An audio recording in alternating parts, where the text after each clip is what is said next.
Bab 2102. Iblis hitam berlengan 8. Seluruh lengannya berwarna hitam dan tertutup sisik. Fedrisu berpikir sejenak. Beberapa jenis ketua iblis melintas di benaknya dengan cepat, dan mereka semua adalah ketua iblis yang sering ditemui di sekte sihir. Tetapi ketika ada salah satu gambar tuan iblis yang langka muncul di benaknya, itu membuatnya tiba-tiba terkejut. Dia pernah melihat seorang ketua iblis yang sangat langka di dalam catatan sekte klasik, yang juga berlengan sisik hitam. Apakah itu kebetulan? Di saat Master Guru sedang perlu untuk menangkap seorang ketua iblis yang langka untuk mengembalikan kecenderungan penurunan mereka, dirinya malah bertemu dengannya. Mustahil. Namun dengan segera, Fedrisu menekan kegirangan yang tidak realistis ini dan menggelengkan kepalanya. Erikin hanyalah kultivasi fase transendensi, dan dia juga bukan anggota sekte agung. Bagaimana bisa dia bertemu dengan iblis langka ini? Makhluk ini hanya dapat lahir di luar wilayah, bahkan sekte agung pun hanya menemukan beberapa.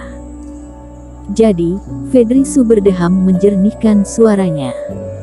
Erikin, menurut pernyataanmu, total ada 7 jenis ketua iblis berlengan sisik hitam. Meskipun Fedrisu ditegur oleh Master Guru, dipandang rendah oleh saudara seperguruan, dan terlihat sangat marginal. Tetapi alasannya sangat rumit, ada faktor latar belakang, dan juga faktor lainnya, bukan karena kemampuan Fedrisu kurang. Namun sebaliknya, dalam segi kemampuan, Fedrisu tidak tergolong lemah di antara saudara seperguruan. Tentu saja, di depan orang awam seperti Erikin, dia bisa berbicara lebih bebas. Yang paling sering ditemui, dan yang paling mungkin menyebabkan kultivator kerasukan iblis, dan bahkan direbut kerohanian dan dikendalikan, adalah iblis hitam berlengan 8. Kultivasi tertinggi makhluk ini bisa mencapai tahap awal fase penilaian, basis kultivasinya juga sesuai. Fedrisu akhirnya mengunci identitas ketua iblis itu pada iblis hitam berlengan 8. Senior Su, seberapa kuat ketua iblis ini? Tanya Erikin. Dia juga ingin tahu berapa lama waktu yang dibutuhkan untuk mengeluarkan makhluk ini. Kekuatannya dianggap rata-rata, dia adalah jenis iblis yang sangat umum di luar wilayah. Kata Fedrisu dengan santai. Jika itu aku, maka hanya akan memakan waktu sekitar 1 atau 2 jam untuk mengeluarkannya dari orang itu. Tetapi jika itu kamu, maka akan memakan waktu sekitar 3 hari. 3 hari tidak terlalu lama. Bagaimana jika itu bukan iblis hitam berlengan 8? Tapi Erikin masih bertanya. Tidak masalah jika itu bukan, lagi pula hanya ada 7 jenis ketua iblis. Fedrisu sangat berpengalaman dan tidak khawatir sama sekali. Besok malam kamu coba dulu dengan menggunakan cara iblis hitam berlengan 8. Kalau tidak berhasil, panggil aku lagi. Aku punya satu kesempatan untuk keluar dari token transmisi suara token ini dan memproyeksikan jiwa ke sana melalui cara rahasia. Nanti pada saat itu aku akan mengamati lebih detail lagi. Bagaimanapun, dia berutang budi pada Erikin. Fedrisu memperhatikan kredibilitas dalam melakukan sesuatu, dan tidak asal saja. Tetapi Senior Su, identitas senior aku ini mungkin sedikit istimewa. Erikin sedikit khawatir. Tidak apa-apa, aku mengerti apa yang kamu maksud, tetapi urusan sekte di luar tidak ada hubungannya dengan aku, dan aku juga tidak takut pada apapun, kata Fedrisu acuh tak acuh. Hanya fraksi partai bagian luar saja, beranikah mereka mencari masalah dengan sekte sihir? Apalagi jika sekte agung terlibat, dia juga hanya membantu seorang junior saja, dan tidak tahu apa-apa, apa yang bisa sekte lakukan. Kalau begitu, terima kasih banyak, senior. Erikin berterima kasih padanya, dengan adanya bantuan Fedrisu, itu tentu saja yang terbaik.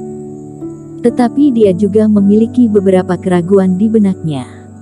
Iblis hitam berlengan 8. Jika ketua iblis ini benar-benar memiliki begitu banyak lengan, apakah dia akan begitu kesakitan hanya karena satu lengannya patah, dan bahkan akan segera ditekan balik oleh Febrina Tang?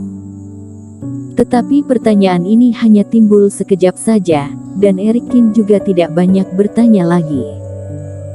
Kedengarannya, nada bicara Fedri Su sedikit rendah dan suasana hati juga tidak baik, dan dia juga akan dapat mengamati langsung besok malam. Tidak perlu membuang waktu untuk bertanya sekarang. Usai menyelesaikan transmisi suara dengan Fedri Su, Eric Kin pun lega. Selanjutnya, sesuai pesan dari Fedri Su, Eric Kin mulai melakukan berbagai persiapan dan latihan. Di hari kedua, Eric Kin baru meninggalkan tempat peristirahatan pada siang hari dan menanyakan kabar yang tersebar keluar dari kejadian tadi malam.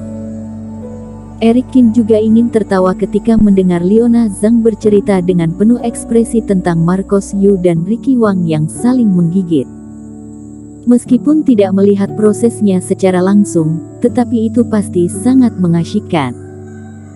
Sejak itu, Ricky Wang tampaknya telah dilarang keluar oleh Master Sekte.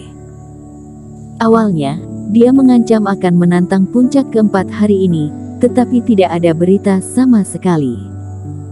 Marcos Yu dan Orlando Wang bahkan lebih menyedihkan. Mereka berlima memukuli satu orang, tetapi malah dipukuli hingga menjadi kepala babi oleh Ricky Wang. Mereka dilihat oleh banyak kultivator pada saat itu, dan sekarang mereka sangat malu, semuanya menyusut dalam aula untuk berdiam. Leona Zhang tampak bersemangat. Dia tahu bahwa Marcos Yu mereka telah datang ke sini dan bertengkar dengan Eric Kin kemarin. Adik seperguruan adalah orang yang begitu baik, itu cukup membuktikan bahwa orang-orang Marcos Yu telah membuli Eric Kin. Jadi ketika melihat mereka menderita kerugian besar, mereka semua cukup senang, dengan perasaan seolah-olah sedang menonton pertunjukan monyet. Eric Kin tersenyum sedikit, dan kemudian mencoba menanyakan tentang penyusup itu lagi. Namun, Leona Zhang dan yang lainnya tidak tahu tentang ini, entah itu karena beritanya sengaja ditekan oleh sekte atau mereka tidak peduli sama sekali. Singkatnya, dia harus pergi ke puncak ketiga lagi malam ini, bahkan jika harus mengambil beberapa risiko. Bersambung.